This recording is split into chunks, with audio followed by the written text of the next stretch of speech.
I cannot be the only one who feels like it's actually so difficult to keep up SPF in the summer, and especially coming up with a good makeup routine that's gonna work when you're going for a beach day, pool day, boat day, whatever.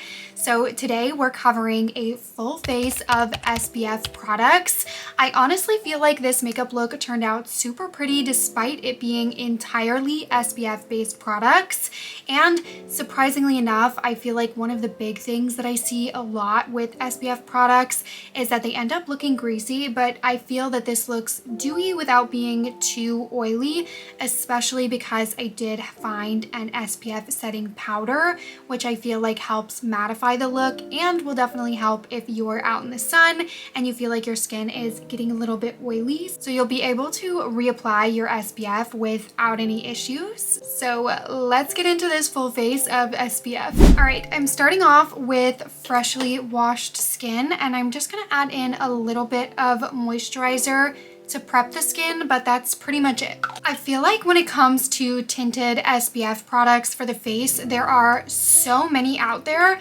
This is just a few of my recent favorites. I have the Ilia Super Serum Skin Tint. This is SPF 45, nope, 40. And it's just a serum foundation. Even though it's a serum and that is obviously going to be relatively lightweight, I feel like this has really, really good coverage, and it's actually been one of my go-to foundations for years. Next up is this IT Cosmetics CC Matte Cream. This one's newer to me. This is the shade Light Neutral. I honestly really like this, but I will say it feels heavier. It feels a little bit thicker, more like I'm putting on sunscreen than like I'm putting on foundation. And then lastly, we have this Color Science. This is SPF 50. They make tons of different products. You'll see a few in this video, but this one is definitely a little bit more viral. I love how lightweight and creamy this formula is, and it does blend in very beautifully, but I do think that it's more warm toned. So if you're a little bit more cool toned, I'm not sure that this one is gonna be good for your skin. To start off, I'm gonna go in with the Ilia Super Serum Skin Tint. I feel like this is just a great lightweight serum foundation. And then for the brush, I'm just using this Say Beauty Big Brush. As you can see, it has a pretty lightweight coverage. Nothing too crazy. I feel like your real skin definitely still shines through with this foundation, which is something that I really like. And I feel like it does give a good enough amount of coverage while not looking too greasy or dewy. I feel like that is one of the things that can happen, especially with a SPF based either foundation, moisturizer, whatever you want to call it. I do feel like sometimes they look a little bit greasy. I think that this looks dewy without feeling too much, like it's not going to leave me feeling oily throughout the day. Next, I have this Dermatology Tinted SPF Eye Cream. I definitely stick to this under the eyes because it is a little bit of a lighter shade, but still really beautiful, good coverage, and SPF 41 for this. To apply this, I'm using the Hourglass concealer brush, and we're just gonna pat that under the eyes. I first used this while I was in Hawaii, and I just feel like the coverage is honestly really, really good. As you can see, it's pretty brightening for the under eye, and I feel like it has really good staying power, which honestly surprised me in Hawaii. Since this is pretty light, I feel like it is also a good option to use as a little bit of a highlighter anywhere that you just want to highlight the face. For blush, I have a variety of Nude Sticks blushes. These are all SPF 30. I'm torn on what color to use, but I think I'm gonna use Sunset Rose or maybe even Sunkissed. Let's see what the color looks like. I've used one of these before, but I haven't used either of these colors. I feel like they have a pretty good pigment for just being sunscreen, but looking at these, this one's Sunset Rose. Despite the fact that this is SPF, it blends in really, really well, and I feel like it gives a pretty good color payoff, and it's a very watery formula. Like, it's not thick and heavy, which I feel like is definitely one of my bigger concerns when it comes to the idea of doing a full face of SPF. That's it for our blush. Let's move on to bronzer. I'm using this Color Science stick. They also have more blush shades, but this is the bronzer shade. Definitely a little bit shimmery, a little bit orange, and I am a tad worried about blending, so we'll see how it goes. Definitely not feeling as creamy and blendable as my typical stick bronzers do, but we'll see how it goes in with a brush. And then for the brush, I'm just using this Say Beauty. It's similar to the one I used for foundation, but it's a little bit smaller. So far, I feel like we've got pretty good color payoff, but this definitely doesn't blend the way a regular bronzer would. But I will say the SPF on this is, again, really good. It's SPF 50, and I feel like what I'm gonna do also is take a little bit of this on the back of my hand and then use it more as a shadow in the crease of my eyes. I'm taking that with a fluffy brush, kind of getting a little bit of that on the back of my hand and then using it to add a little bit of color. So far, I honestly really like how it's turning out. Now that I finished applying all of the cream products, I'm gonna go in with this Color Science Brush On Powder. I feel like this is definitely designed for on the go. It's got a little built-in brush and then we have the powder down here. And I think all we have to do is shake the product down into the brush. Hopefully I'm not wrong about that.